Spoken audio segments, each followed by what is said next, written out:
আসসালামু আলাইকুম এভরিওয়ান, কি অবস্থা সবার, কেমন আছেন সবাই? আশা করি সবাই অনেক অনেক ভালো আছেন। তো আজকে ভিডিওর থাম্বনেল দেখে বুঝতে পারছেন যে কোন টপিক নিয়ে আলোচনা করব। তো আজকে আলোচনা করব গুগল ক্রোম থেকে খারাপ নোটিফিকেশন আসা কিভাবে বন্ধ করব। আমরা অনেক কাজের ক্ষেত্রে গুগল ক্রোম দিয়ে অনেক ওয়েবসাইটে যাই, কিন্তু পরে দেখা যায় যে ওইসব ওয়েবসাইট থেকে খারাপ নোটিফিকেশন আমাদের ফোনে আসে।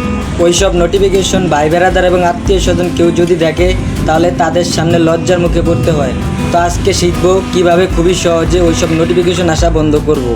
তো আর কথা না বাড়ি আমরা সরাসরি চলে যাই মূল কাজে। ভিডিওটি ভালো লাগলে চ্যানেলটি সাবস্ক্রাইব করে দিবেন, একটি লাইক দিয়ে কমেন্ট বক্সে জানিয়ে যাবেন এবং ভিডিওটি কেমন লাগলো। আমরা সরাসরি চলে আসব মোবাইল স্ক্রিনে আসার পর আমাদের ফোন থেকে গুগল ক্রোম ব্রাউজারটি বেছে নেব। গুগল ক্রোম ব্রাউজারটি বেছে নেওয়ার পর আমরা সরাসরি চলে যাব গুগল ক্রোম ব্রাউজারে। গুগল ক্রোম ব্রাউজারে একটা ট্যাপ দেওয়ার পরে সরাসরি আমরা গুগলে চলে আসব। তারপরে উপরে দেখতেছি 3 ডট মেনু, ওইখানে একটা ট্যাপ করব। ওইখানে ট্যাপ করার পর নিচে দেখতেছি সেটিংস নামে একটা অপশন, ওই সেটিংস অপশনে একটা ট্যাপ করব। সেটিংস অপশনে ট্যাপ করার পর আমরা স্ক্রল ডাউন করে একটু নিচে আসব। নিচে আসলে এখানে দেখতে পারবো নোটিফিকেশন নামে একটা অপশন। নোটিফিকেশন নামের অপশনটা একটা ট্যাপ করব।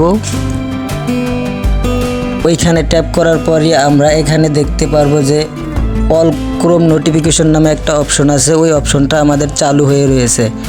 আমরা ওই অপশনটি একটা ট্যাপ দিয়েই বন্ধ করে দেব। আমরা উপরের অপশনটি বন্ধ করলেই নিচের সবগুলো অপশন বন্ধ হয়ে যাবে এবং আমাদের ফোনে খারাপ নোটিফিকেশন আসা বন্ধ হয়ে যাবে। তো দেখতেই পারছেন ইতিমধ্যে আমাদের ফোনের সব নোটিফিকেশন আসা বন্ধ হয়ে গেছে।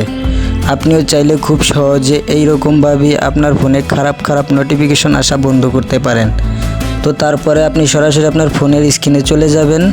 তারপরে আর কোনো কিছু করার প্রয়োজন নাই, আপনার ফোনে খারাপ নোটিফিকেশন আসা বন্ধ হয়ে যাবে। তো আজকের ভিডিওটি এই পর্যন্তই। ভালো লাগলে চ্যানেলটি সাবস্ক্রাইব করে দিয়ে একটা লাইক দিয়ে কমেন্ট বক্সে জানিয়ে যাবেন ভিডিওটি কেমন লাগলো। খোদা হাফেজ, সবাই ভালো থাকবেন।